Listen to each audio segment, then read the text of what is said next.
Ladies and gentlemen, welcome to the first live H&H podcast.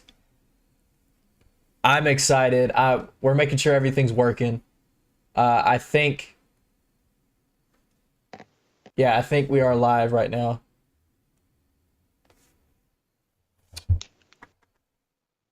Oh, we're live. We are live.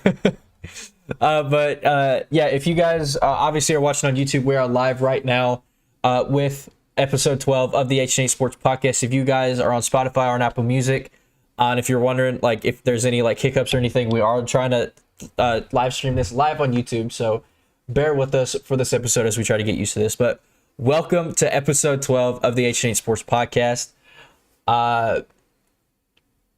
Let's go. Man, I've been excited for this all day. But another crazy week of sports. I want to first off by saying congrats to Aaron Judge and congrats. Did we record since? Yeah, we've recorded since Pujols at 700. But Yeah. But congrats to Aaron Judge on hitting 62.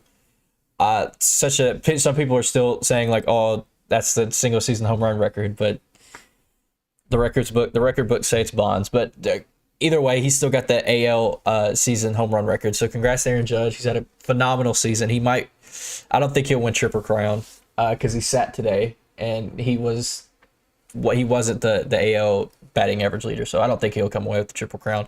Either way, he still led the AL or the MLB rather, in home runs, RBIs. The Yankees are closing in on 100 wins. It's fantastic season by Aaron Judge. I know we don't talk about baseball at all, but Aaron Judge, magical season from Aaron Judge, the greatest season in AL history.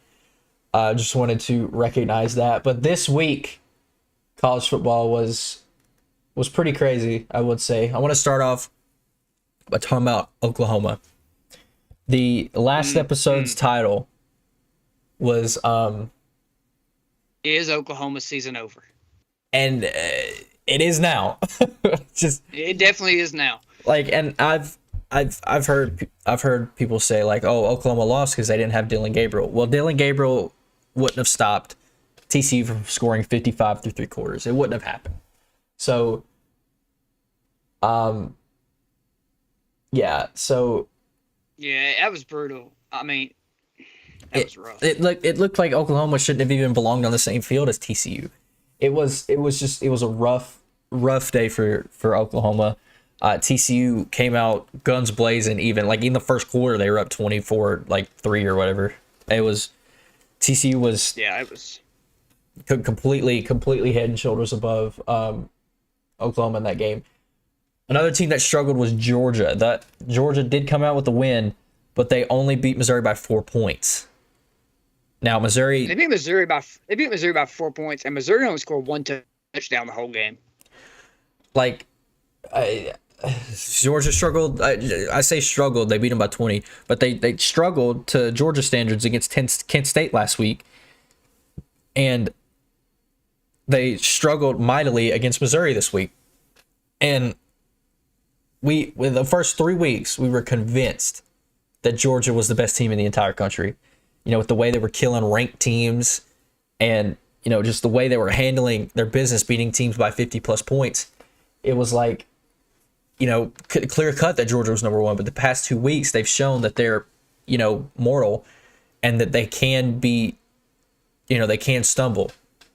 And that's led them down to their number 2 in the AP ranking. That's led them down to number 2 in the AP poll. Alabama's taken that one spot after walloping Vanderbilt, the best team in the country. And Arkansas. Yeah, and Arkansas. Let's talk about that game. That game was pretty wild too. Arkansas looked like they were going to come back and take the lead, but whoever that backup quarterback's name was, I forget his name.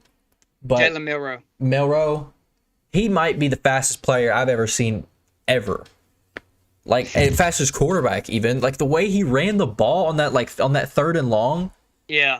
Bro, that was nuts. Alabama just gets these athletic freaks every year and just gets away with it. I think Arkansas had a slim chance of hope over there on that sideline when Bryce went to the locker room, and that all went out the window very fast. That's what was keeping them in the game. Bryce Young was, excellent. I don't want to call him a game manager, but he was excellent the entire season, entire 2 seasons he's played. Like, I don't know, man. He was the reason that Alabama has been so good, and he goes out, Alabama struggles. It goes hand in hand. Bryce Young isn't there, the Alabama struggles. And, Arkansas came back and, thought they were going to, do something. But then I think it all went downhill once they failed that 2-point conversion. Once they failed that 2-point conversion, Alabama gets life on offense. Milroe gets that 3rd and long and, sucks the life out of Arkansas and then they score 20 straight to end the game. So I think, Arkansas was probably going to lose from the start. We all knew Arkansas was going to lose, but they gave us a slim chance that Alabama was going to lose, and kind of disappointed us there. Clemson NC State, the college game day game.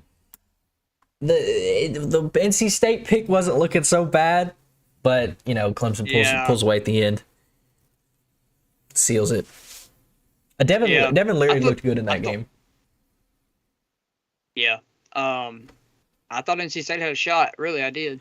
They played like a top 10 team. It's just Clemson's better. When DJ Uiagalelei is playing at his best, I don't think Clemson is. I don't think Clemson can be beat. If to be honest, if DJ Uiagalelei is playing at the level that we expect him to play ever since he came in for Trevor Lawrence against Notre Dame, I don't. Well, even last year they had a 12-0 defense and a 6-6 offense. I mean, and it leveled out 9-3. So the Clemson had, as long as that defense produces, they have the talent on defense. They still obviously don't have Brent Venables, who's sucking in Oklahoma, but if they still have that talent on defense, Brian Breesy, if I'm saying his name right, Brian Breesy's gonna be out because he has some type of condition going on, but he's gonna be out next week. But as long as they have that core on defense, that the talent on defense, and DJ playing at the level that we expect him to play, Clemson's the best team in the ACC, and they probably go back to the playoff, to be honest. Yeah. Because that offense has shown that they can score with DJ playing at that level. They scored 51 last week against Wake Forest, and they scored 30 against a really good team in NC State this week. And, it's really crazy because a couple weeks ago we was talking about DJ losing his job. We were calling for the backup to get playing time. We were like, oh, if the backup gets in, they win the Natty. And then DJ steps up and plays at a level we expect him to play. And, it's really shown what's even more impressive. It's really shown against these, these good teams, these ranked teams. Wake Forest, who's ranked, NC State, who's ranked in the top 10, and in prime time. He's not doing this against cupcake teams. He's doing this against teams and in games that matter. So, Clemson's having this, this big awakening of having a good quarterback again. And, I think Clemson is going to be a force to be reckoned with once again, now that DJ's playing at that level. Yeah, as long as he's playing at that level, they're probably, like you said, they probably can't be beat. Kentucky Ole Miss. Man. Some might say Kentucky should have won the game. Some might say that Kentucky had plenty of chances to win that game. Some might be me. But I think Kentucky should have won that game. I'm not going to sugarcoat it. Kentucky should have came out with the win in that game, and then they lost 3 fumbles in the entire game. Something like that. And especially how late they lost those fumbles that just blew the game for them. And, the Ole Miss was giving them every opportunity to just, go down and score. And then Kentucky just kept shooting themselves in the foot. It was hard to watch. Kentucky go win this game, and then they just didn't. And Ole Miss ended up winning. Well, I got to pick them right, but I didn't. So. Ole Miss now ranked in the top 10, 5-0. Ole Miss is going to be as good as I thought they would be. So I got at least one prediction in the SEC standings, right? At least one. I was looking back. Well, you're Alabama when ain't looking too shabby either, so. No. I don't really have much to say about the Oak State Baylor game. It's just, Oak State looked better. I will say their defense has looked better in the coming weeks since they let up like 40 points to Central Michigan in week 1 or something. Like, they've gotten better every single week, and I think, that will help them in the long run. Them being a top 10 team in the Big 12, especially still them being in the Big 12, they're susceptible to playing good offenses, and having a shaky defense in the Big 12 will lose you games, like, objectively. So if they keep up, getting better every week on that defense, I think Oklahoma State is going to be fine. They just need like you said last week. They were this close to the playoffs last year. This close, like literally this close. So they have the talent. They just need to, go out and produce on the field. And Spencer Sanders, that's his name? I believe so. Yeah, Spencer Sanders, he's a wild card. He's gonna be either the reason they lose or the reason they win, because he's played well this year. 66% completion, 11 touchdowns and 2 interceptions. His completion percentage hasn't been his problem. He finds the open guy. He's just the turnovers, man. He struggles with the turnovers, and he's cleaned that up this year, and that's the reason they're still undefeated. It's just I'd feel more confident about them if their defense had produced all year the way that they have recently. But the way that their defense has produced recently, getting more confident in Oak State and feeling like they could be, back in the Big 12 title game again this year.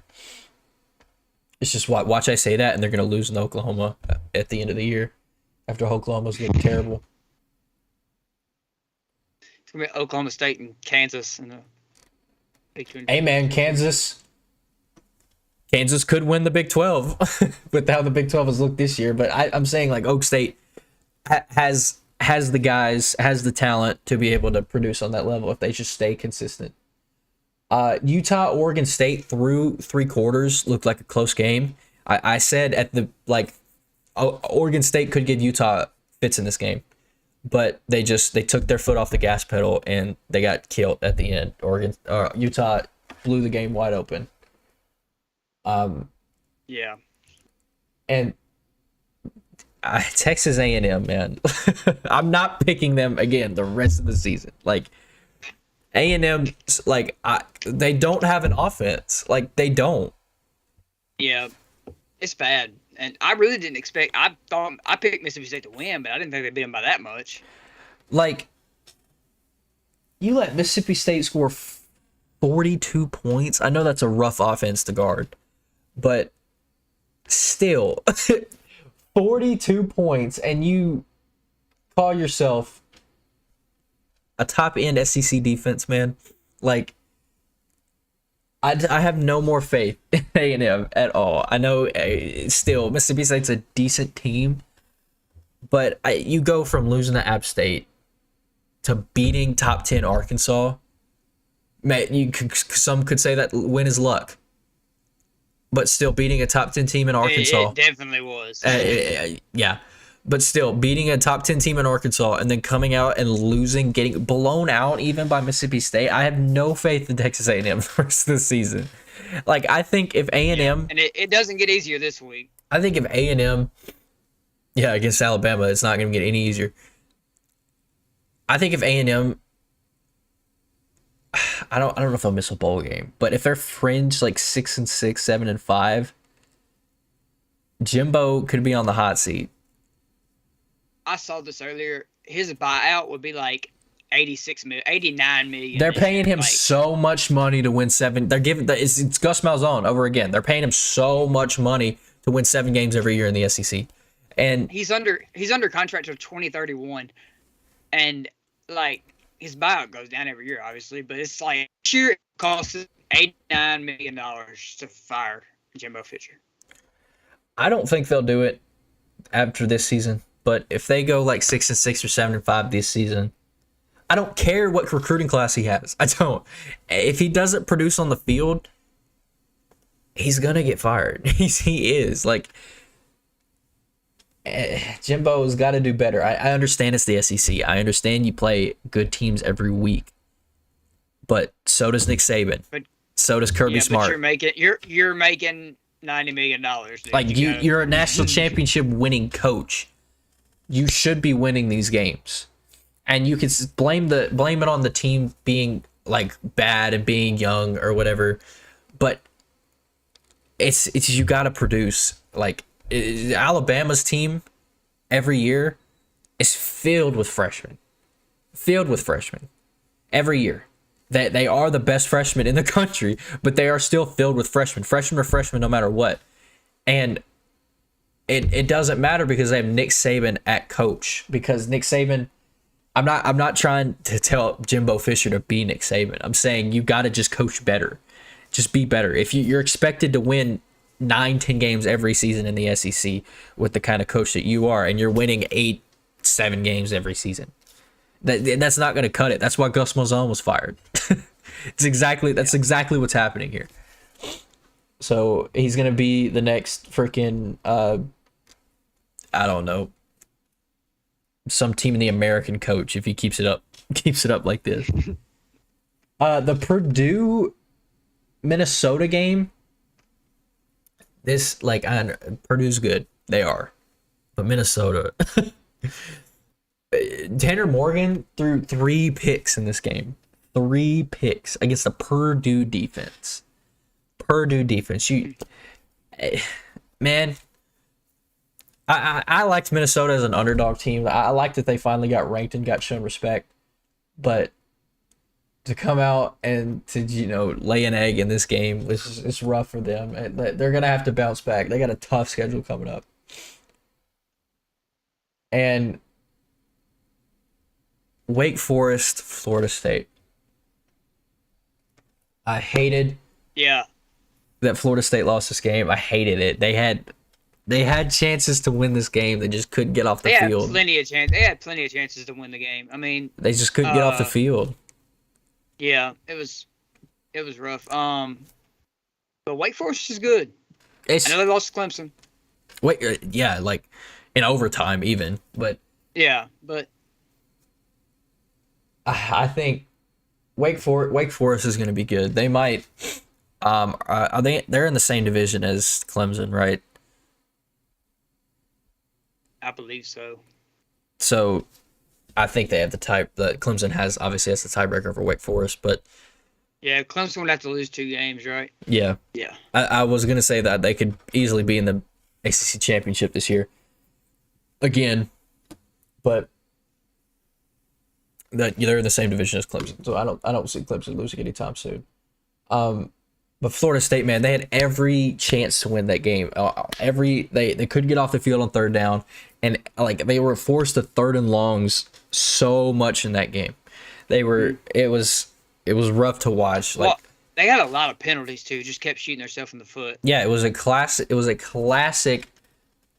Norvell loss. It was that's how Memphis lost games when he was there. Just self-inflicted wounds and being in 3rd and long and can't get off the field on 3rd down. It was like still have that problem. But... It was like watching a Memphis game. Even it's, bro. I say it a lot, but it's what happens. You can't get off the field on 3rd down, and you can't stop, and you can't convert 3rd downs. That's how you lose games.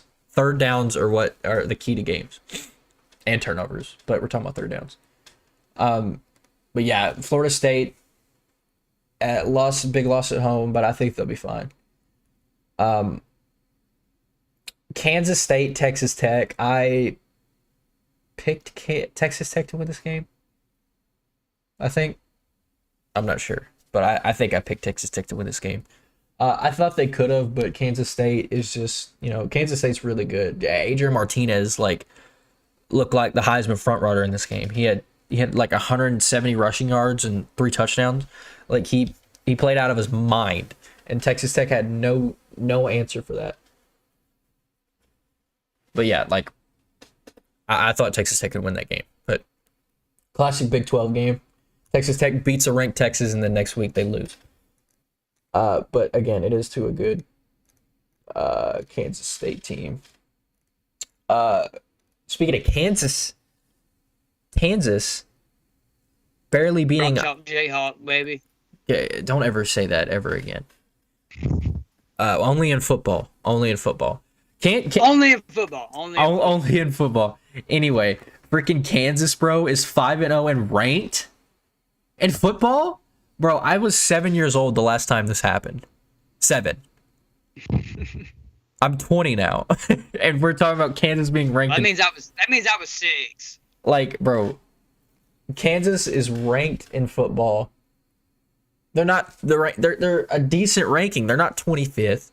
They're like 19th, 17th. They're 19th. They're a respectable ranking here in the world of college football. Kansas, a team that has won like 5-0, a team that has won the combined 5 games the last 2 seasons, and they're 5-0. They're 1 win away from playing in a bowl game.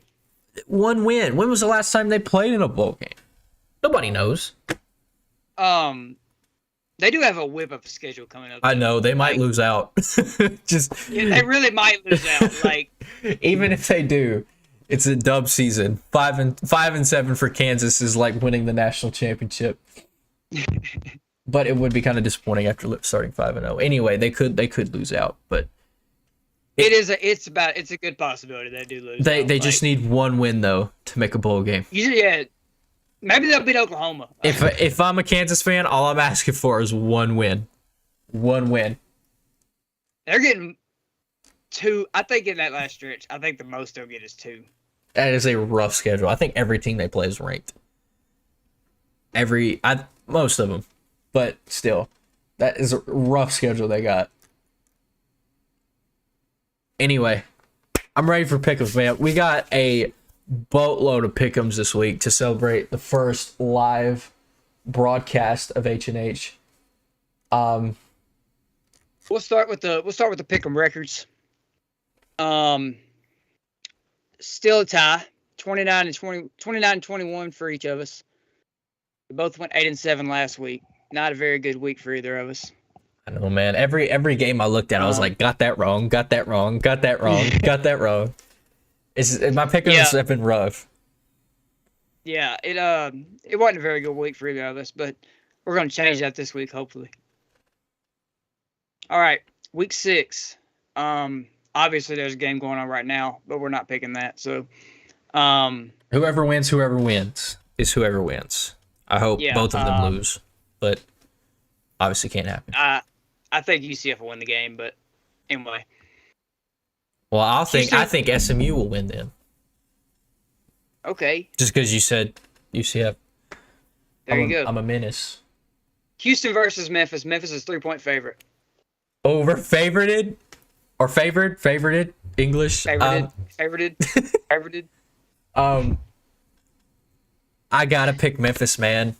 I got to, but I really wouldn't be surprised if Houston won. I know this would be a game we'd lose, but I think if we win this game, we're ranked next week, and we haven't been ranked since last. There's a possibility, but I don't know. I mean, we haven't been ranked since the last decade. I'm hungry for it. I'm hungry for a good. Well, yeah, no, never mind. I see what you said. I thought you said we haven't been ranked in a decade. No, since last decade. Since Nam, we haven't been ranked. Kansas 3 years ago. Kansas is ranked and we aren't. There's a problem. We gotta fix that, Tigers. Tigers by 20. I'm just kidding. No, but we're winning this game. I hope We're winning this game. Go Tigers. I'm gonna take the Tigers too. No bias here, you know. Obviously not. If you can tell, obviously not. Next up, UNLV versus San Jose State. San Jose State's favored by 7. UNLV and San Jose State. What made you put this game in here? I don't know anything about either of these teams. What are their records? Let me check. I mean, if you don't have them on deck, it's fine. SMU's up 6-3. Okay. 7-3. 7-3, whatever. 4-1 and 3-1. That's what we put it in there. They're 4-1 and 3-1. I I don't know. I'm Like, going San Jose State. I don't know much about it either, but I'm going San Jose State. I'm going San Jose State strictly because they were good a few seasons ago. So give me San Jose. Okay, we'll get to a little better game now. Tennessee versus LSU. Tennessee's favored by 3. Give me LSU. I thought about this yesterday. Tennessee, just like Kansas, has a whip of a schedule coming up. They play Georgia. They play Alabama. They obviously play LSU this week. That's 3 tough games going on. At least 3 ranked games. They'd be lucky to squeak 1 win out of that 3-game stretch. But I'm going with Brian Kelly and the Tigers to get Brian Kelly's first ranked win as a coach. I'm pretty sure it'd be a top 10 win for Brian Kelly. But I think this is the game that Tennessee loses on the road at Death Valley. You'll be at this game, right? Yes. Tennessee does have a little hope that it's not a night game. Yeah. Like LSU night games are like guaranteed loss for the road team. Pretty much. Yeah, pretty much. I don't know, man. I think I have to go Tennessee.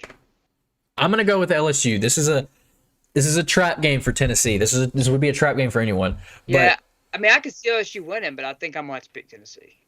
LSU's played pretty good the past couple weeks They squeaked their way into the top 25. So yeah, they're 1 point away from being undefeated. 1 point away. yeah, So you could say LSU's been bad. I could understand that anybody saying LSU's been bad, but even then they're 4-1, right? 4-1. So yeah, and they're a block PAT away from potentially being 5-0.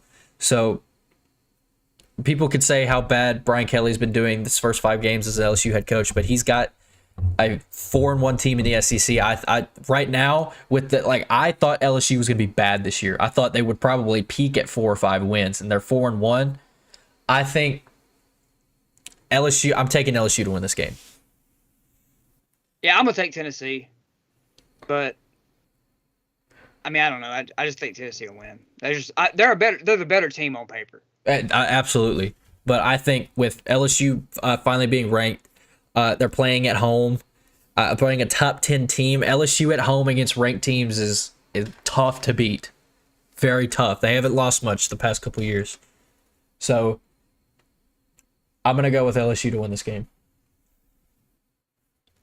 Moving on to Stark Vegas, Arkansas versus Mississippi State. Mississippi State's favored by 9.5. That's kind of high, I thought. Wow, almost 10 points. Yeah. I mean, Arkansas is unranked now. Well, yeah, but 2 straight losses. Yeah, but I don't know. That's a wide gap for. I think. Where's this at? Starkville. I want to go Arkansas here.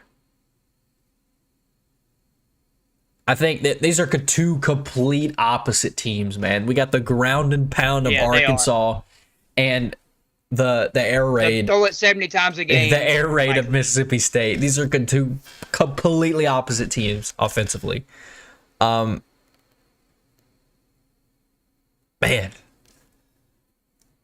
I don't know. LSU's coming off, or Mississippi State is coming off a big win. Arkansas is coming off a loss. The smart pick would be Mississippi State, but I think Arkansas can win. I think Arkansas is the better team. And yeah, maybe. I think they are. I don't want to say objectively, but I think Arkansas is the better team.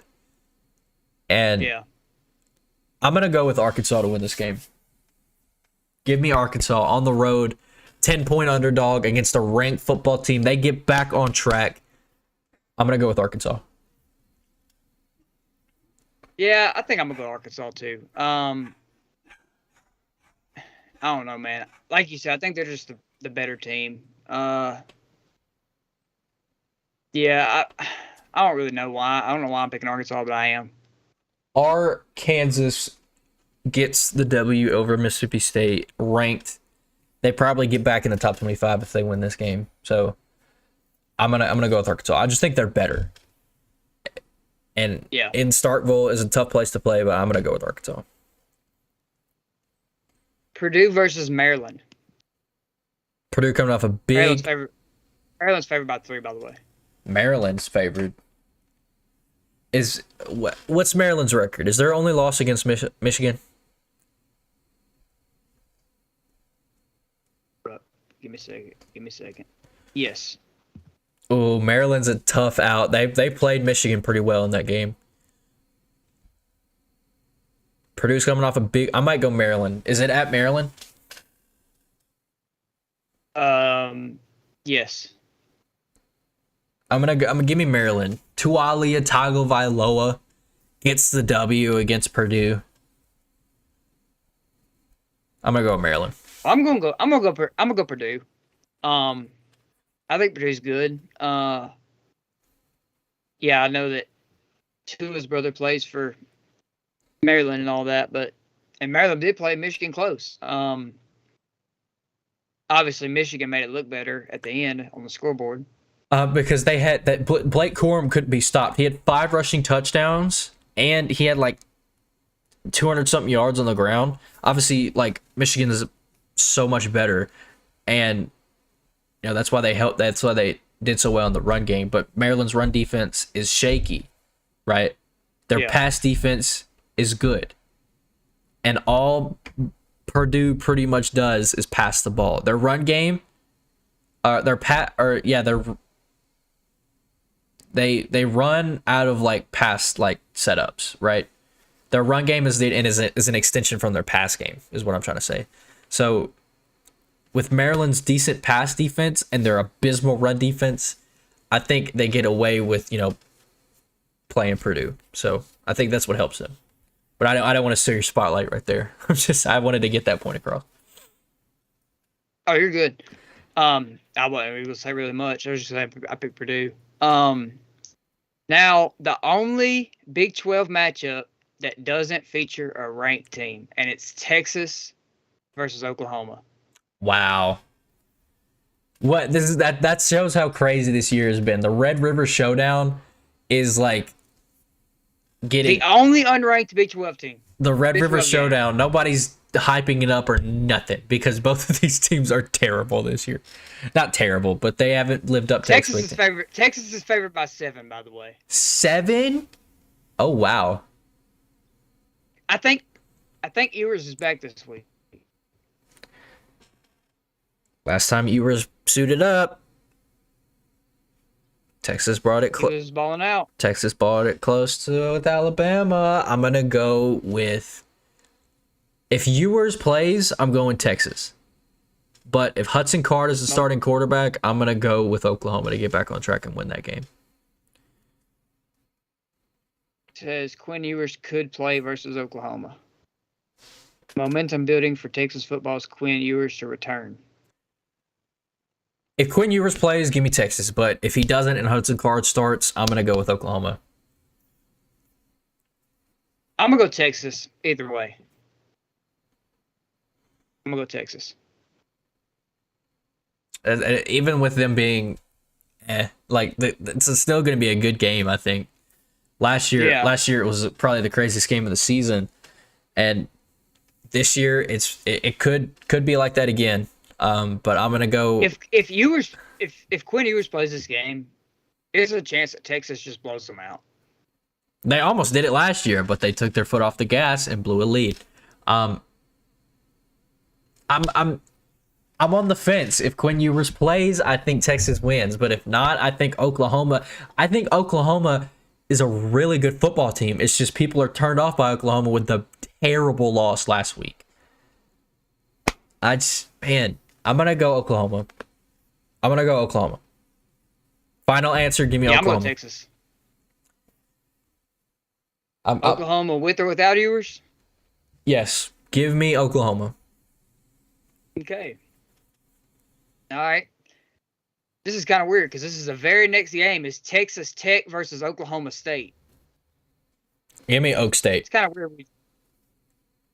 Yeah. It's kind of weird we just picked the complete opposite. Give me Oak State. The Pokes. Yeah, give me. Yeah, me too. Give me Oak State too. The Cowboys. I think, like I said, like to pretty much to start the pod, if Oklahoma State has that defense right and Spencer Sanders takes care of the football, I think Oklahoma State is probably the best team in the Big 12. How you gonna correct me for saying Oklahoma State and then say it? Whatever. I got Oklahoma State winning because if they stay consistent on defense and Spencer Sanders takes care of the football, I think Oklahoma State is the best team in the Big 12. So give me Oklahoma State. Yeah, me too.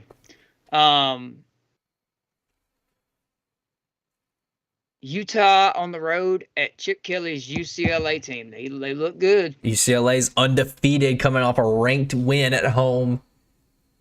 Some might say Utah's the best team in the Pac-12. Bro, this is a hard game to pick. It's going to be a good game. Utah's looked good ever since that loss to Florida. Yep. Utah's favored by 2.5, by the way. Man. I'm going to go UCLA. At home. Is this at home? This is in Yeah, I know I had Utah in the playoff, but that's already out the window. So, give me UCLA. It still could happen. Like they could win they could win the rest of their games, win the Pac-12. They would have to go through a top 5-ish ranked USC team to go there. Utah could still make the playoff. It's probably not going to happen, but there's still hope for your prediction. There's none of the hope. Like I'm backing out on it. Give me UCLA. I'm going to go with Utah. I think Utah is a really, really good team. So is UCLA. UCLA has had promise the last few years to be good. They don't have Fresno State to lose to this year, so they'll be fine. Give me Utah, though. Utah's only loss has been a close game on the road at Florida, and they've been pretty good the last few times. So I'm going to go with Utah. Yeah, I'm going UCLA. This will be a good game to watch. North Carolina versus Miami. Miami's favored by 3.5. Miami's favored? You're kidding. You're lying. No, I'm not. I wish I was. Give me UNC all the way. UNC should be ranked right now. Their only loss is to Notre Dame. Give me UNC, bro. Miami shouldn't even be considered for this game. Miami has been awful. Give me. Yeah, I'm gonna go to North Carolina too. Give me the Tar Heels, man. If the Tar Heels lose, I don't know what to think. If the Tar Heels lose, I shouldn't be talking about college football ever. Like, I don't even. Now they'll lose. Bro, it would happen. Like, I guess I picked North Carolina. North Carolina's been like, nah, we're gonna lose. Yeah, I'm gonna take North Carolina too. Yeah, like you said, Miami's been bad. So, anyway, Washington State versus USC. USC's favored by 13. Washington State ain't a bad football team. Washington State is a tough out. Cameron Ward has been phenomenal this season. Washington State has had a tough schedule, but they haven't laid down against anyone. I'm obviously going to pick USC to win this game, but I don't think it'll be a cakewalk. Yeah. USC struggled the last couple games. It is a home game because it was at USC. So yeah, I'm gonna take USC. USC, like that, they've made scores look good, but USC has struggled the last couple games against Oregon State, right? Yeah, they've only beat Oregon State by 3, and they kind of limped to a win against Arizona State Saturday. So I'm gonna take USC, but I would be surprised if Washington State kept it close or even won the game. Because I think USC, with the way that they played recently, is due for a slap in the face and a loss. Yeah. South Carolina at Kentucky. Kentucky's favored by 10. I think Kentucky gets back on track in this game. I don't trust South Yeah. Carolina. I don't. I think Kentucky even covers here, honestly. You think they cover? I mean, 10? I could see it. I've obviously been wrong about a lot of pick'ems, but I hate being like so down, except for Miami. I hate being so like so down on a team because I know how college football is. Like, being overly confident in a team is one thing, but being so underconfident in a team is just, people only care when you're wrong, not when you're right. So when you're wrong about a team, so like when you ride so hard for a team, I've been so like with Florida this entire year, and I've gotten some backlash for it. They're 500 right now, or like they're just over 500. They beat Eastern Washington. Who cares? But now on Sunday, nobody watched that game. Yeah, no, only Florida fans watch that game. But yeah, now Florida's 3-2. I've gotten some backlash for picking Florida because I'm high on Florida, and obviously they haven't been what I thought they would be. But when you're so down on a team, Miami's the only exception. But when you're only so down on a team and you're wrong about them, I would get crucified. So I'm not gonna be so like completely unsold with a team because I'm not ready for that backlash on Twitter yet. So except for Miami. Miami's the only exception. But yeah, I'm going to keep, every team has a chance in my opinion. So I say that all out to say I think Kentucky can win. Or South Carolina has a chance, but Kentucky's going to win. Yeah, I think Kentucky's going to win. I just think they're better. Yeah, I think Kentucky's way better. Even though I said South Carolina could win 10 games. Yeah, that's pretty much out the window. It is. Kansas State versus Iowa State. Kansas State's favored by 2. It's at Iowa State. At Ames, I had confidence in Iowa State earlier this year. They dropped 2 straight, albeit to 2 pretty good teams, but I'm going to take Kansas State. Kansas State has looked good. Adrian Martinez is on one right now, and I can confidently say that Kansas State can win this game. I was going to say Adrian Martinez is crazy good. He should be in the Heisman race right now, in my opinion. He's been that good. He's been the reason that Kansas State has been as good as they've been. Yeah, you could say the same thing about Kansas's quarterback too. Jane Daniels has been great. The leader of that team, unquestionably. Yeah, I'm gonna take Kansas State. Just because they've been amazing the past couple weeks. So absolutely. Iowa versus Illinois at Illinois. Not Illinois. Illinois at Illinois. Iowa at Illinois. Yeah, Illinois is favored by 3.5. Ooh. Illinois has been good. They got Paul Chryst fired single-handedly. We could talk about that. Paul Chryst getting fired, bro. Like, we could say the same thing. Like, we could give like Paul Chryst has been like he's been a good recruiter, and he's like Wisconsin has won at least 8-9 games every single season, pretty much every single season since he's been there.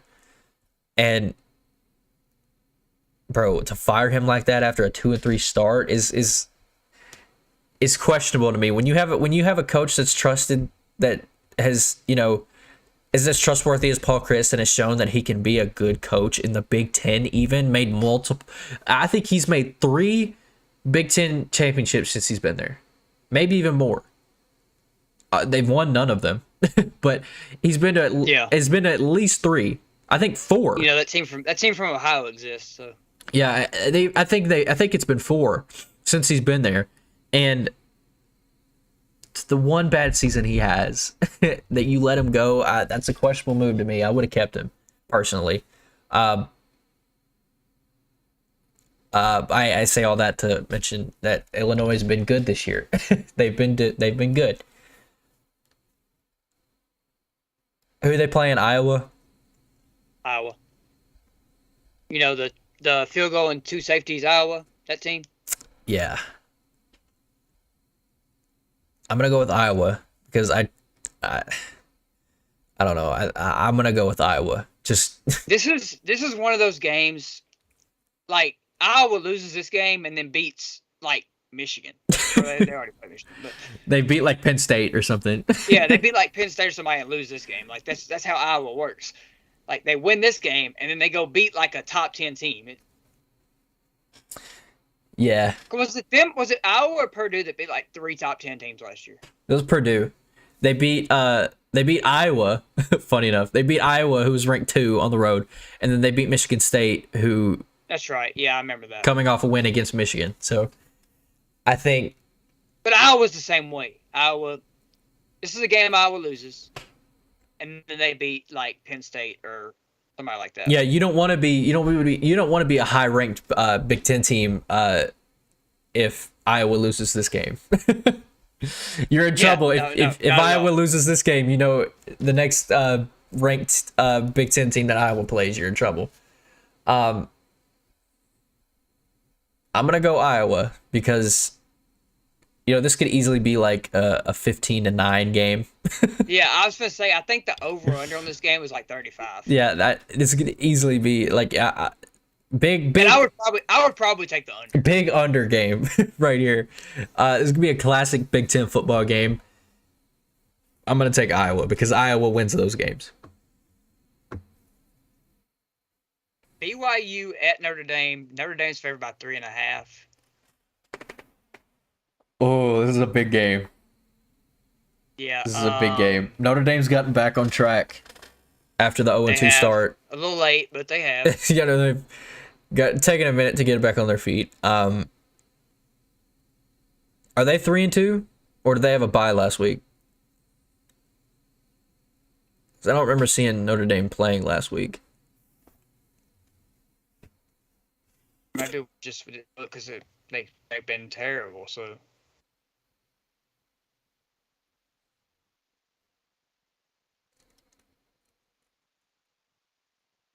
they're 2-2. Okay, so they did have a bye. I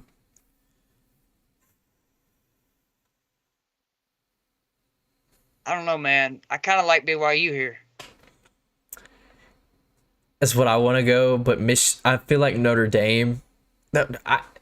I don't take back the fact that I think Notre Dame is still a top 5 talented team in the entire country. I'm still confident in saying that. Like, even with the 2 losses that they do have, I still think Notre Dame, talent-wise, besides him, talent-wise, is one of the best teams in the country. But I don't want to discount BYU, man. Jared Hall's been good. Yeah. I think I'm going to go BYU. Is this in Notre Dame? Yeah. In South Bend, yeah.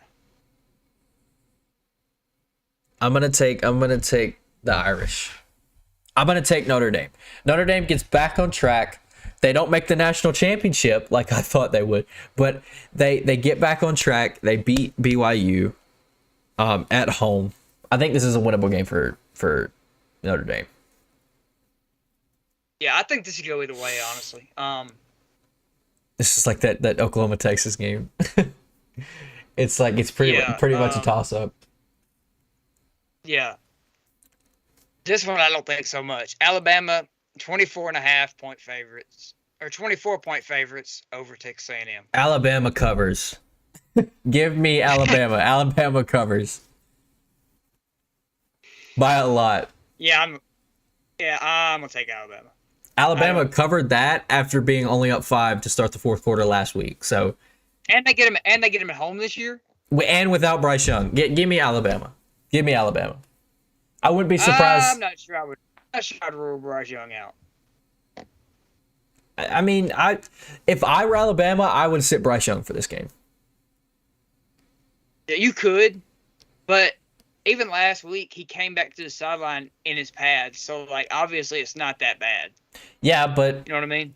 to be safe, with how good Bryce Young is, I wouldn't want to risk that. So if I were Nick Saban, I know I'm like, Nick Saban obviously is like a million times better of a decision maker than I am, but I would probably even consider sitting Bryce Young for this game. Because I think even with Milroe that you could win this game.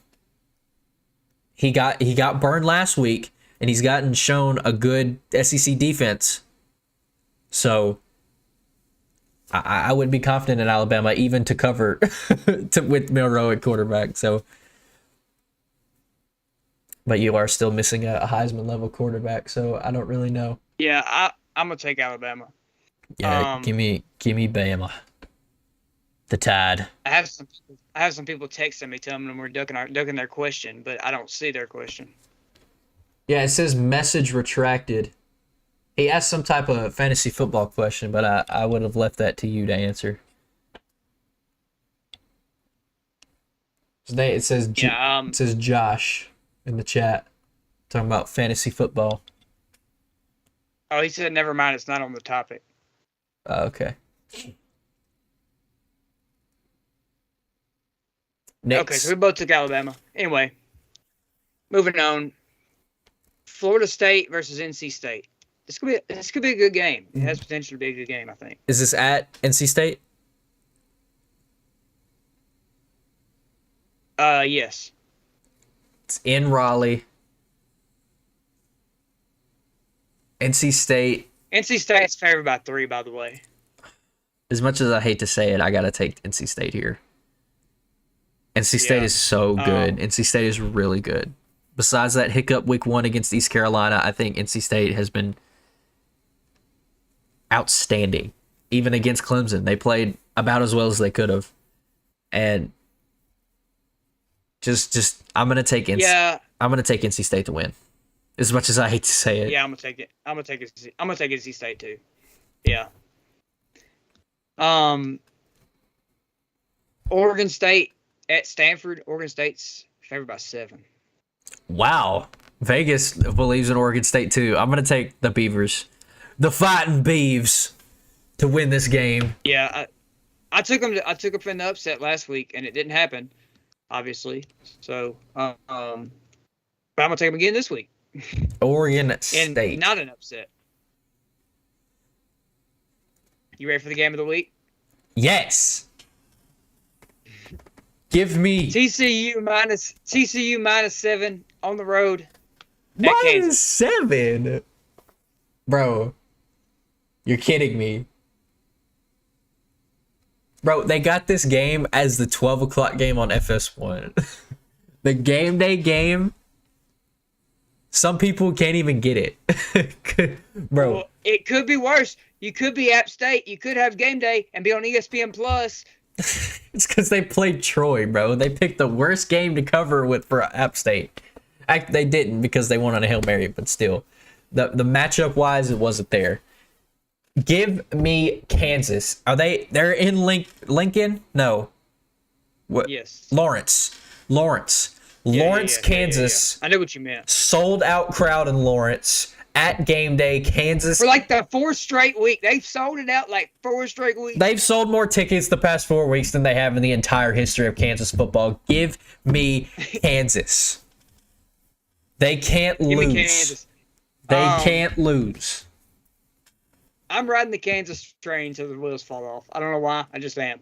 That place is going to be rocking with game day in town. And then sold out. That place is going to be crazy. It's going to feel like basketball season in Lawrence. All for it to be on FS1. You don't think it's basketball season, huh? All for it to be the 12 o'clock game on FS1. That's still. You're going to think it's basketball season Saturday. But it's football. Give me Kansas. Kansas State. Even though TCU just pounced Oklahoma, give me Kansas. Kansas is taking this football game. Don't care what anybody says.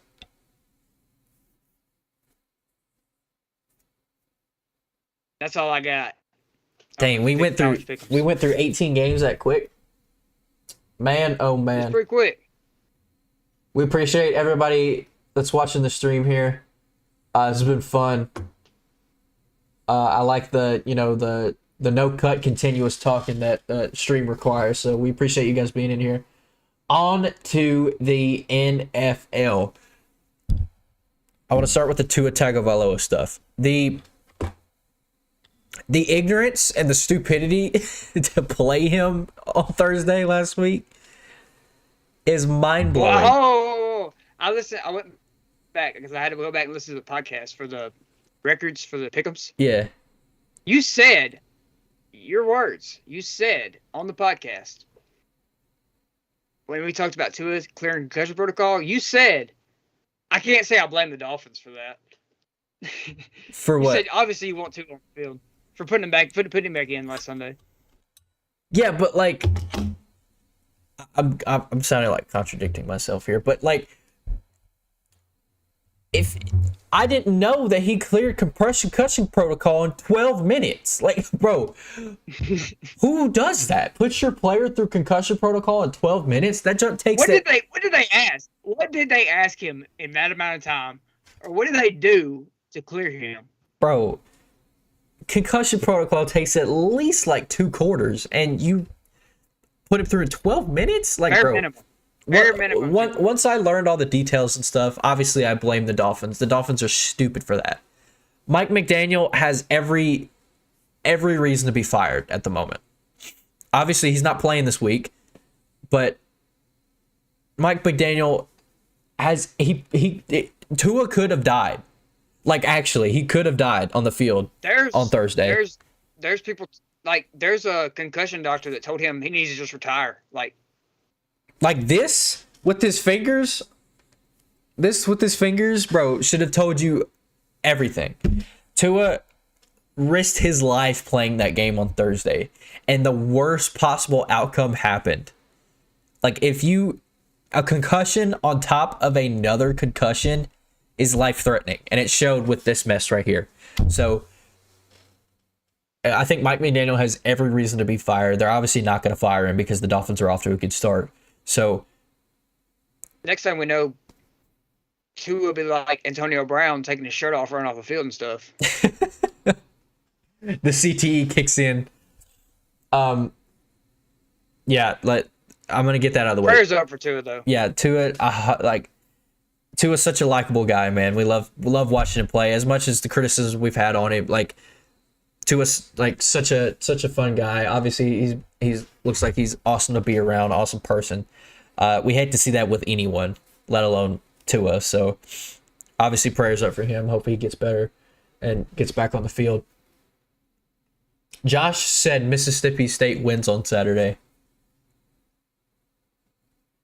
I don't hate it. I mean, who did I pick? Did I pick A&M? He's a Mississippi State student. Of course he's going to say that. Who does Mississippi State play? He's probably ringing his cowbell as we speak. As we speak. I forgot who they play. Bro, I wanna make sure who they playing. What was his question about fantasy football? Tell him to send it again, Josh. Mississippi State. Who are they playing? Oh, Arkansas. Oh, we both picked Arkansas. Bro. Yeah, give me Arkansas. Josh, you don't know how good Arkansas is. You're bugging. Mississippi State biased. Anyway, yeah. The Dolphins. Bless me, I had to get that sneeze out. Yeah, the Dolphins are stupid for putting Tua back on the field. I know all the details. I think Dolphins are done for that. Moving on, prayers up for Tua. Speaking of the Dolphins, they lost to the Bengals. Bengals look like the Bengals on Thursday. With them. Okay, I'm gonna have a controversial opinion here. Everybody thinks the Bengals uniforms are crispy. Once I saw them on the field, I kind of disliked them a little bit more. Just a little bit? Just a little bit. Like, in pictures can make any uniform look crispy, but once I saw them on the field looked cool with like the white Bengal logo and the white end zones. The field was awesome, but the uniforms, They were cool. They were cool, but once I saw them on the field, I kind of liked them a little less. Yeah. But yeah, the Bengals looked like the Bengals again on Thursday. Obviously, Tua not being there hurt the Dolphins. But yeah, the Bengals. Who did we pick? I think I picked the Dolphins to win that game. We both picked the Dolphins. Yeah, I could have guessed that, knowing that the Dolphins lost. Yeah, like crazy. It's kind of the trend here. Yeah, crazy games happened on Sunday. I think only 2 games were decided. 3, 4. Well, a lot of games were decided by one score this past Sunday. I want to talk. I know this is a weird game to start off with, but I want to talk about the Lions and the Seahawks game. All over Twitter, and even all over like the ESPN shows or whatever, I saw this. If the Lions even had a bad defense, they would be 3-1. The Lions scored at least 6 points every quarter, and they scored 22 points in the fourth quarter, 45 points overall, and you still lose. That's unacceptable in the NFL. Unacceptable. You would think with how gritty and fired up that Dan Campbell is, you'd think that defense would be good, and at least want to stop somebody. No. The Lions had the Seahawks looking like, Russell Wilson was still on that team. Geno's outplaying Russell Wilson. He is. Geno's looking like he should be paying all that money that the Broncos are paying Russell Wilson. Geno's going to get a bag this offseason from somebody if he's still a free agent. Geno's going to get a baggie. Yeah, after he screws the Seahawks out of Bryce Young, he's going to get a bag. The Seahawks might compete in the NFC West without the Rams are looking. But yeah, even with a bad defense, the Lions are looking like the freaking 2020 Titans. The 2020 Titans won games though, but the Lions have such a bad defense. The Seahawks scored 14 points in the first quarter, 2 points in the second, 14 points in the third, and 10 points in the fourth. You let up at least 10 points every single quarter. That is abysmal. That's abysmal. 2 scores in at least every quarter. That's horrific. You said 2 points in the second quarter? Is that what you said? No, 10. Oh. Yeah. You said 2. No. You let up at least 2 scores in every quarter. Is unacceptable I was going to say. For any team. That'll get you beat every time. Every single time. But what the Lions score? 45. Yeah, they scored just as much. But you can't win. You're never gonna be expected to win a football game if your defense is letting up 48 points. No, not at all. No. You're never gonna be expected to win unless you're like the Chiefs or something. Don't ever expect to win a football game letting up 48 points. Ever. No, a couple years ago, the Chiefs would let the other team get up by 48 and then come back and beat them. The Chiefs are, the 2018 Rams are the only team ever to let the other team score 50 and still win. Jared Goff was on that team. He didn't have that magic this time. What the craziest game, in my opinion, was the Vikings and the Saints in London. Bit of football, mate. Play some London football. Double doink. That was pretty crazy. I thought overtime was in the bag with how Will Lutz hit a 61-yarder the last drive, and then they come out and they miss. You can't 61 yards is a lot for a kicker to make. Even without how good Will Lutz is, you can't just expect the kicker to make 61 yards every time. But with the game on the line, you would hope he made it, even with him making one the drive before. That game was crazy. Back and forth. Justin Jefferson finally woke up and had a good game. I said he was due for one. He's definitely was. Bad news for me. The guy I was playing had him, so. The Cowboys hadn't played him too, but I had, a better team. I won. Vikings are 3-1, and I was talking about a few weeks ago. Are the Lions the second best team in the North? We didn't know they'd have this abysmal defense. But the Vikings are riding hot. They're 3-1, tied with. I think they have the division lead now that they have the tiebreaker over the Packers. So the Vikings are number 1 in the NFC North at the moment. If that, however long that keeps up, will be decided in the coming weeks. But the Vikings are looking pretty decent. I had them in the playoffs, and it's trending towards that way. Commanders, Cowboys. I mean, nothing much to say about this game. The Commanders look bad. They can't score, and they can't stop. Yeah, it was rough. And they can't stop Cooper Rush. Nobody can. It looks like because 4-0. He's Cooper Rush is looking like, my. There will not be a quarterback controversy. Who knows, man? Cooper Rush is going to get a job somewhere after this season. Dak Prescott makes too much money for there to be a controversy.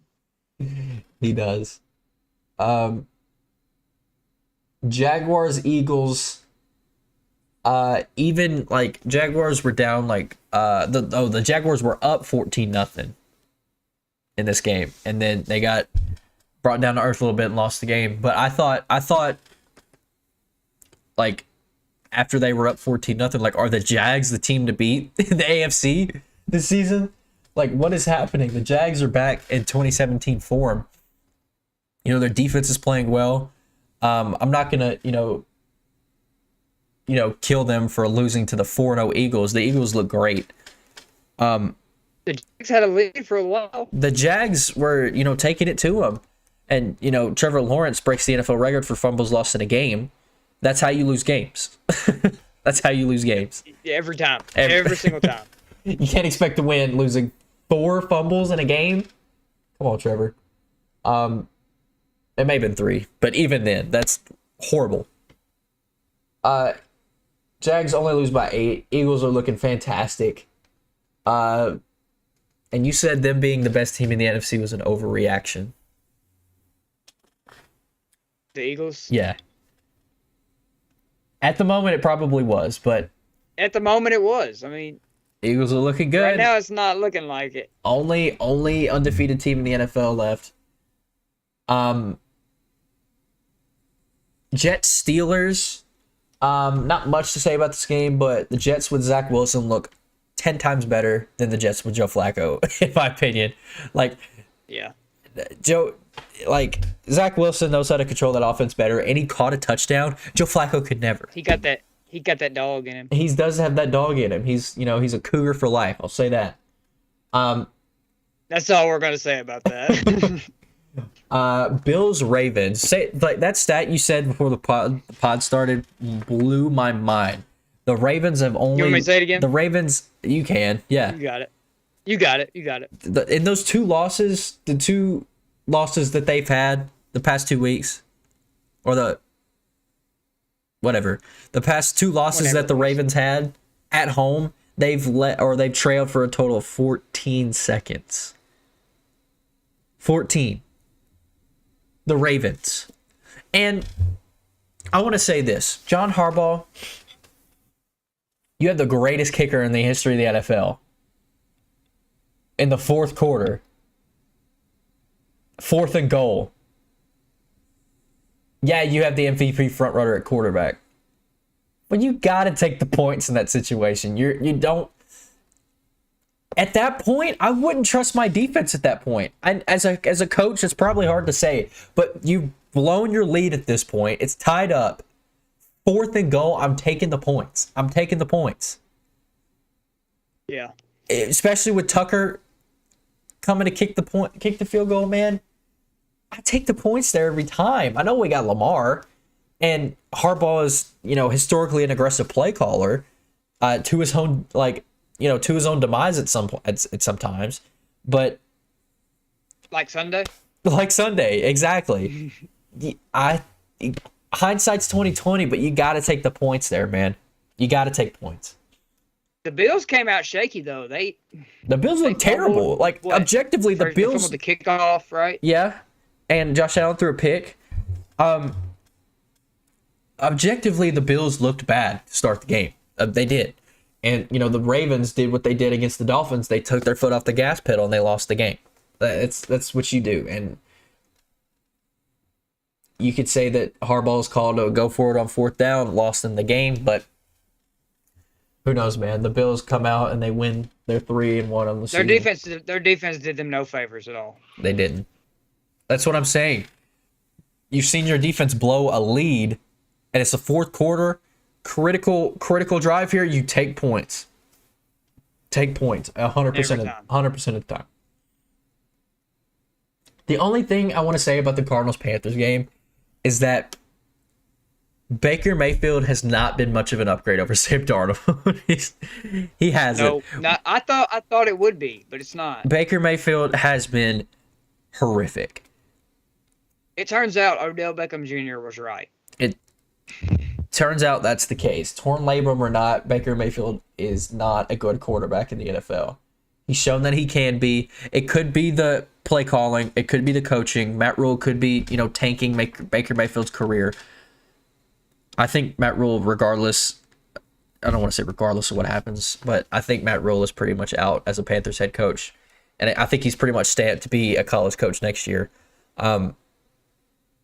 Either way, Baker Mayfield has been horrible this season. Absolutely terrible.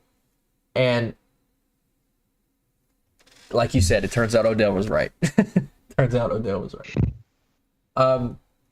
Cardinals win that game. The Packers and the Patriots. Zappy almost... Speaking of Odell, did you see that Odell visited the Giants? Yeah, he said that he wouldn't rule out a possibility that, going back to the Giants was, a thing. But I mean, I just don't know that he's going to sign with the Giants over the Packers or... Yeah, the Packers could use Odell right now. Is he healthy? Week 10, I think. Man, the Packers could use an Odell right now. He's obviously gonna wait and see what teams stay afloat. Yeah, he's smart. He's smart for it. But man, the Patriots with Zappy at quarterback, and the Rams are not helping their case of bringing back Odell. They could be. It could be the other way you think it around. They have no other reliable receivers other than Cooper Kupp. Okay, bro, we can move on. We're talking about the Rams right now. The Rams' offensive play calling right now has been Cooper Kupp down there somewhere. That's their offense. Like Cooper Kupp. I think Matt Ryan. I'm not Matt Ryan. I think Matt Stafford just refuses to throw to anybody else. He does. He throws to Tyler Higbee maybe 3 times on tight end screens whenever McVay calls it, and then every other play is designed for Cooper Kupp. It's like, bro, Cooper Kupp's gonna die on the field one of these weeks just for getting the ball too much. He's gonna die on the field. He had 14 catches the other night. He did. It's pretty like it was a record, wasn't it? Wasn't it a record? I think so. I'm lucky enough to have Cooper Kupp on my fantasy team. It's pretty much stamped that Cooper Kupp's gonna have at least 12 catches every week because Matt Stafford doesn't throw the ball to anybody else on that team. He throws to Higbee 3 times a week whenever they call tight end screens. He throws to maybe Darrell Henderson once, and then the rest of the targets go to Cooper Kupp. It's like It's such an easy offense to cover when all you have is one person to throw to. They couldn't stop it last year, but this year people have figured it out mainly because nobody else is stepping up. But Cooper Kupp is getting his yards. I'm not saying Allen Robinson hasn't been good because he ain't getting the ball. I mean, so maybe he hasn't, stepped up enough to get the ball. Allen Robinson needs to, be a secondary guy in that offense for this offense to work out. That's what they got him for. Yeah, that's what he's brought in to do. Cooper Kupp to be that. He was brought in for the Robert Woods role. No, I think. Or the Odell Beckham role. I think Allen Robinson, they brought him in to just be that big X receiver on the outside and go up and get the football. And then they bring in Cooper Kupp to replace Robert Woods to be that slot chain mover. But Yeah. Cooper Kupp has just been everything for that offense. And Yeah. No matter what, it's Cooper Kupp. yeah, it's an easy offense to cover when everybody knows where the football is going. Back to the Packers and the Patriots. The Patriots almost won with Bailey Zappi at quarterback. I never thought I'd see Bailey Zappi. Can we talk about? I saw a picture. Bailey Zappi and Mac Jones look identical. Yes, I noticed that. Bailey Zappi's just the skinny Mac Jones. Yeah, like their face shots are like identical. Yeah, you can only tell them apart by their jersey number. But the fact that the Patriots almost won this game was like, it was like Rodgers' first pick six at home in like ages or whatever. It was nuts. But Rodgers struggled against the Patriots defense. The Patriots always are going to have a scrappy defense, but the offense is what's hurting them. You know, Mac Jones not playing obviously didn't help. But they took it to the Packers. Packers obviously, squeaked out in overtime. The Packers, man, I think the only team that they looked like really good against was the Bears, because it's the Bears. Yeah. But they've struggled this season. The Packers have struggled, and I could see them, dropping a couple of games that they should win. But they're struggling to find, their identity on offense. Christian Watson got like carries this week, which I like, but it's like, it's not something you rely on to get yards. Yeah. You don't have, and they don't have, like I said earlier, that's why Odell would be a great fit. They don't have a guy that Rodgers can count on, in my opinion. I mean, I think Tanyan can be that guy, but he's a tight end, a red zone target tight end. Like, he's not meant for that, and getting someone like Odell would help like tremendously for that Packers offense. Rodgers is used to having that guy he can just throw the ball to and get yards, and with Devontae Adams out, he doesn't have that guy. Speaking of Devontae Adams, the Raiders get their first win of the season. No more. Actually, there is a 0-win team. That is the Texans. Nobody's surprised by that. But the Raiders win for the first time this season against the Broncos. The Broncos, man, the Broncos. The Broncos are struggling, man. Javonte Williams out for the season with a torn ACL. Now they got to turn. Now they turn to Melvin Gordon, who's fumbled 4 times in 4 games. Melvin Gordon has been really bad. They had Mike Boone out there getting carries over Melvin Gordon last week, and Melvin Gordon was supposed to be, they signed him originally to be a running back 1, and then obviously Javonte Williams, outperforms him and takes that, but Melvin Gordon's got to step up for that offense to work. Even Russell Wilson has to step up. Russell Wilson had a good game. He had a Russell Wilson game. He had a good game, but it's just, I don't know, man. The Broncos just have to be better. That they're 2-2. The season's obviously not lost, but they got to step up. They got to be way better. The Chiefs and the Buccaneers.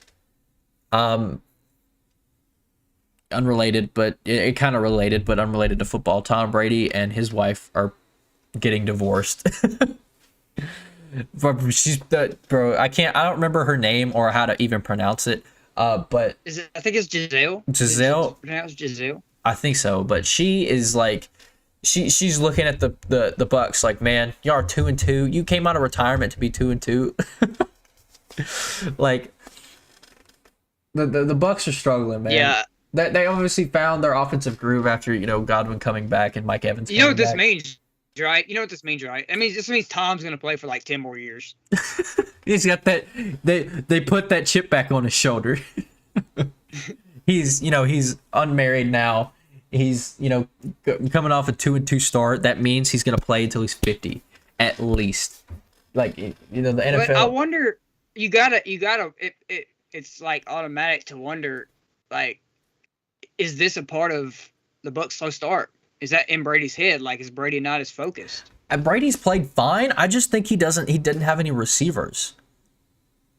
they've struggled so much that they made, like, the Bucs struggling so much literally made Cole Beasley retire today. Like, that's how bad that they've been. And now that his receivers came back, Godwin came back. Mike Evans was great in that game. They scored 31 points. Their offensive groove was found. They just, they played the Chiefs, and obviously, it's really hard to play and stop the Chiefs. Yeah, and fumbling the open kickoff doesn't help. Doesn't. Not at all. It's just, I don't really. Tom Brady might actually kill somebody for the years up with, like. I mean, Tom Brady had a great game. 39 completions for 3 touchdowns. Like, it's not Tom Brady's fault that they lost this game. It's obviously the defense's fault for allowing 41 points. You can't blame the offense for this game like you have the past couple weeks. Like, yeah, like Tom Brady obviously struggled with having Russell Gage as his number 1 receiver, but when he has his receivers back, he's putting up 31 points easily. It's just the defense had to step up. I don't really think you take too much in account in this game for the Buccaneers. Like, obviously, defense needs to step up, but I think with the offense playing well, I think the Buccaneers will be fine. Yeah, and they got everybody back. Yeah, the Buccaneers losing Cole Beasley doesn't really hurt them, I don't think. Yeah, it didn't really help them having him either. So, the Cole Beasley stint for the Buccaneers will be forever lost in NFL history. What's the over under on the weeks before Gronk comes back? We got that yet? I don't think he's coming back. Imagine him coming out of retirement twice. That would be hilarious. It would be a Gronk thing to do, though. I seen something today, and it said, talking about Brady's divorce, and it said, so who gets custody of Gronk? Obviously Tom. I don't think anybody else would. Rams 49ers, we touched on the Rams earlier. The Rams have a one-dimensional offense with Cooper Kupp. Like, Rams obviously ate that up and, killed that, and then they did their thing with Deebo Samuel having his way. You mean 49ers. Or, yeah, sorry. The 49ers and Deebo Samuel. The 49ers offense is kind of the same way, though. Like, everybody knows the ball's going to Deebo, kind of. Yeah, but they mix stuff. They mix stuff in better, I will say that. Yeah, they still have Kittle to get the ball to. They still have, that one play that Deebo made was crazy. The 57 yards, bro. Yes. The Rams can't tackle. The Rams this year have been probably, you could say, the best tackling team in the NFL. On that play, they looked like the Lions. Like, Deebo Samuel made them look like the Lions. It was a crazy game. All right. I think we can move on to NFL pick'ems. I made some grabs this week. I'm currently sitting at 20-24, and you're 23-21. These suck. Still a winning record. I'll take it for NFL. I will take it. Yeah, these are terrible. Yeah, got a okay slate this week.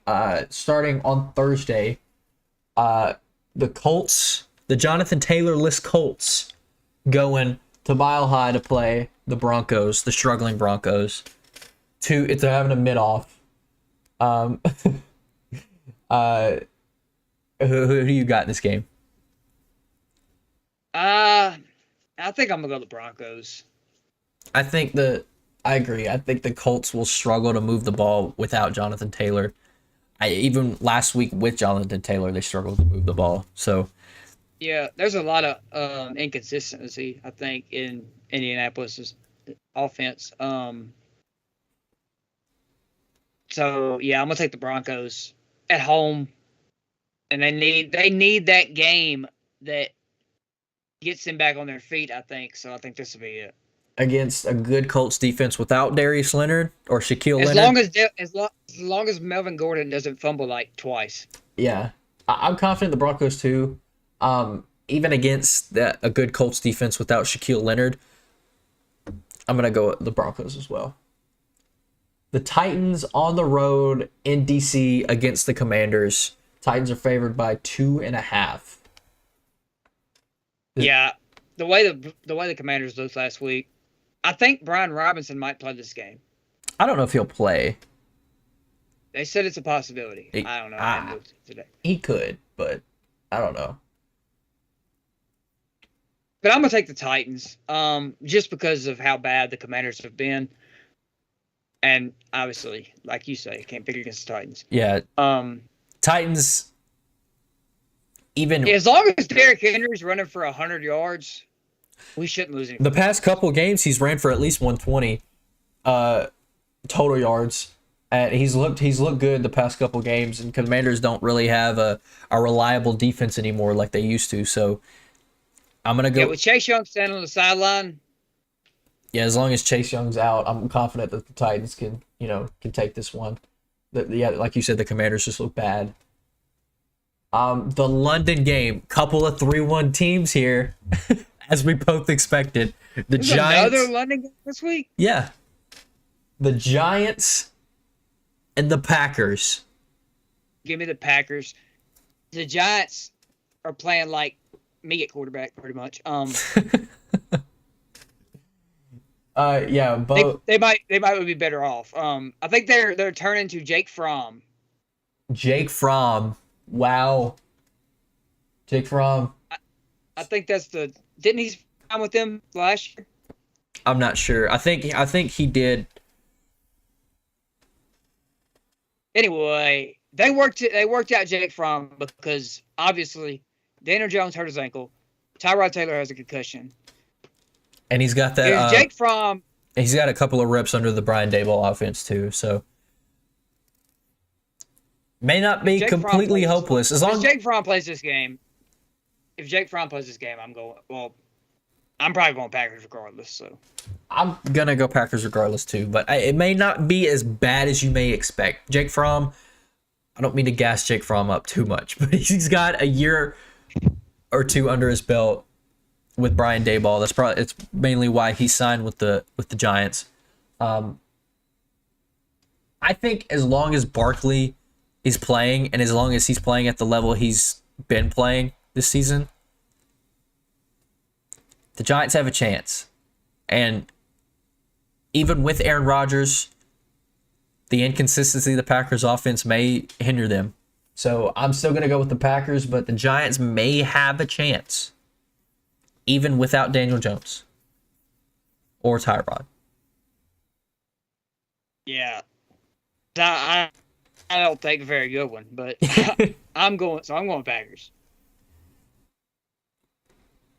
The Steelers are 14-point underdogs for the first time in a long time against the Bills this week. And Kenny Pickett's going to make his first NFL start this week. I'm going with the Bills. I'm gonna go Bills, but I think excuse me.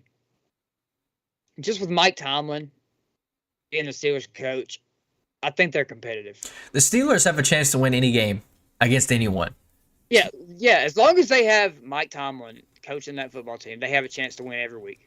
I think what's holding them back is Najee Harris is not having the season that we expected him to have. He led the NFL in touches last year as a rookie, and he's not producing as high of a level as we thought he would. So that's hindering the Steelers' offense, which is what's hindering them overall. Obviously, not having T.J. Watt hurts a lot. Yeah. But saying all that, I like the Bills. Bills may not cover. But I like them to win this game. I just don't feel comfortable about a Mike Tomlin team being 14-point underdogs. That just doesn't sit right with me. But anyway, I'm still going to pick them to lose. Yeah. Chargers. I think they cover, though. Yeah, they definitely do cover, in my opinion. Chargers, Browns. This was a fantastic game last year. Shootout on both sides.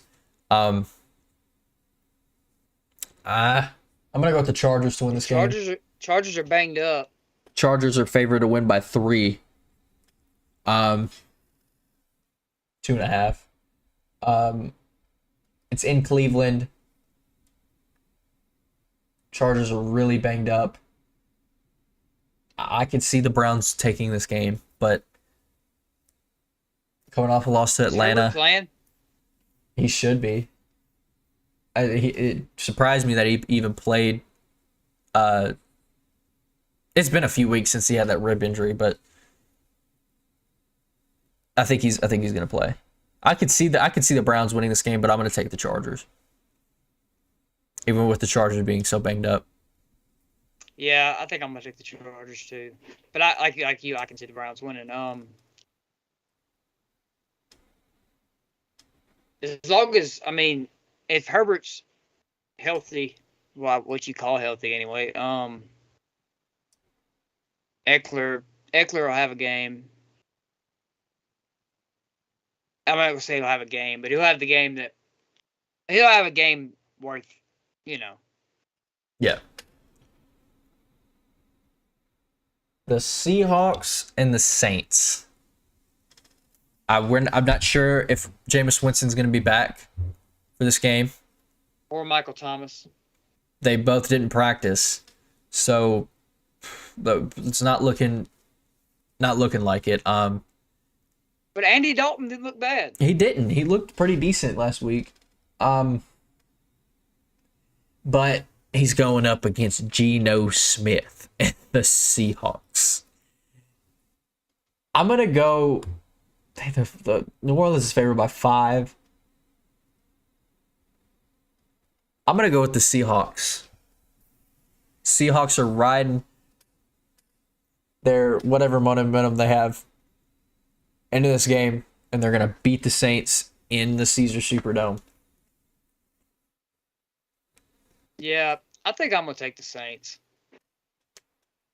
Chris Olave has been amazing. He has been like one of the few bright spots that the Saints have had this season. Yeah. Olave's been great. Yeah, Olave's been fantastic. Is Kamara back this week? Kamara? I'm not sure. So the Saints have had the injury bug this year. Bad. Very bad. Usually one of those teams that are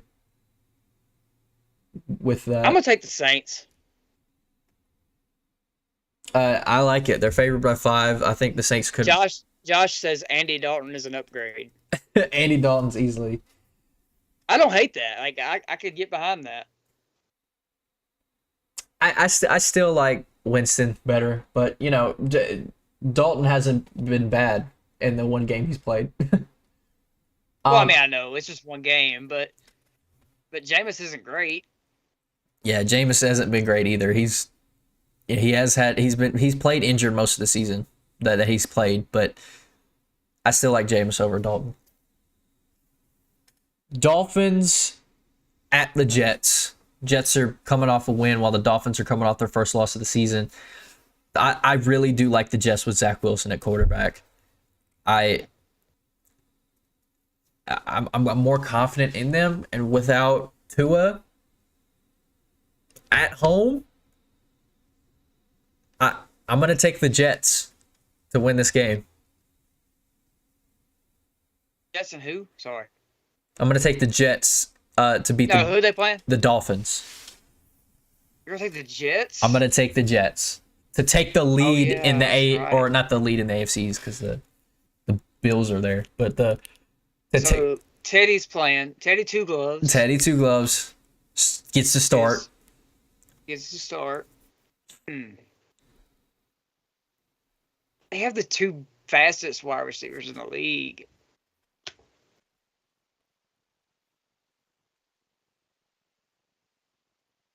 Give me the Dolphins. I don't hate it, but I'm going with the Jets. Zach Wilson's got that dog in him. He's going. He does. He's going to beat the Dolphins. The Cowboys and the Rams. Rams are favored by 5.5. I don't know how. How? Wow. The Super Bowl bias. Super Bowl bias. The Rams are a good team, but they haven't really showed it. I'm gonna go with the Cowboys in this game. I think Dak is Dak back. I think Dak's back this week. Maybe. I think Cooper Rush is starting again. Again? I think so. Not bad. It's not. I mean, it's not bad, but I'm gonna go with the Cowboys. With or without I'm gonna go Dak, with the Cowboys. I don't trust the Rams right now. I don't. The Rams are I'm gonna go Cowboys. untrustworthy. We're going with the Cowboys. The Eagles on the road against the Cardinals. The Cardinals have also been another untrustworthy team. Kyler hasn't played very consistent this season. He's missing D-Hop a lot. Yeah, D-Hop. Well, I think once D-Hop comes back, they'll be fine and less treading water. But the Eagles have been great this season. Offense pretty much unstoppable. Jalen Hurts has been great to, proving me wrong. I'm going to go... Week by week. Week after week, just proving you wrong. Eagles are favored by 5 in this game. The over-under is 49. It's a big over-under. I'm going to go with the Eagles in this game on the road in Glendale. Yeah, I'm going to go Eagles too. I think... You already named all the reasons. The Eagles are they're a better team. Yeah, the Eagles are just really good. The Sunday night game. Been waiting all day for Sunday night. We got the Bengals on the road at the Ravens, which means the Bengals are going to make the biggest comeback in NFL history and win this game. The Ravens at home have been a lead-blowing machine.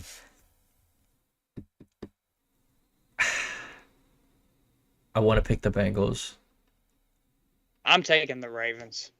They're not blowing this lead. They blew several, but they're not blowing this one. Is T. Higgins? I think is T. Higgins playing? He's questionable. I don't know how big of a factor that would be. If T. Higgins plays, I'm more confident in the Bengals to win. Joe Burrow's just got to stop throwing picks and stop getting sacked. The Ravens got to stop blowing leads. I'm going to go with the Ravens to win this game.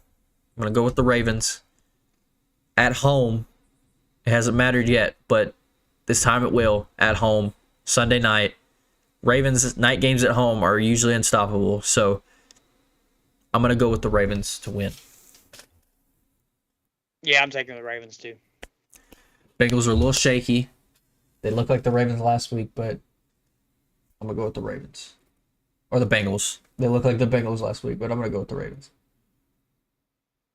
The Monday night game, it could be a close game, but I don't think it will be. The Chiefs at home against the Raiders. I like the Chiefs in this game by a lot. Chiefs, yeah, me too. They're favored by 7. And the over-under is 51. That's like they're expecting it to be a 45-6, the 45-6 game.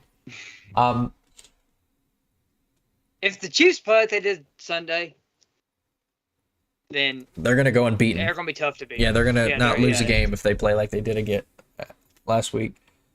I'm gonna go with the Chiefs, and I'm gonna pick them to cover. Give me the Chiefs.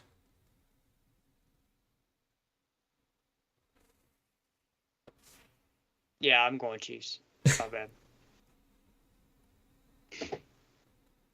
An hour and 40 minutes later, we reached the end of the podcast. We appreciate everyone that's joined. This has been, super fun. First live pod of the year.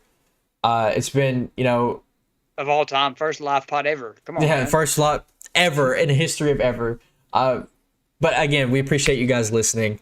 Whether you're on Spotify, Apple Music, wherever, if you're listening on demand, we're, obviously we're still new to the whole live thing, so we'll be better as the weeks go on. But if you're watching live and if you tuned in, we appreciate everything.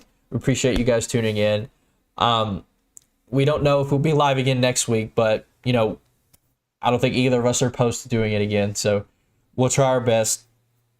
Again, we appreciate you guys tuning in. We appreciate you guys listening. Appreciate you guys watching. Subscribe to the YouTube channel.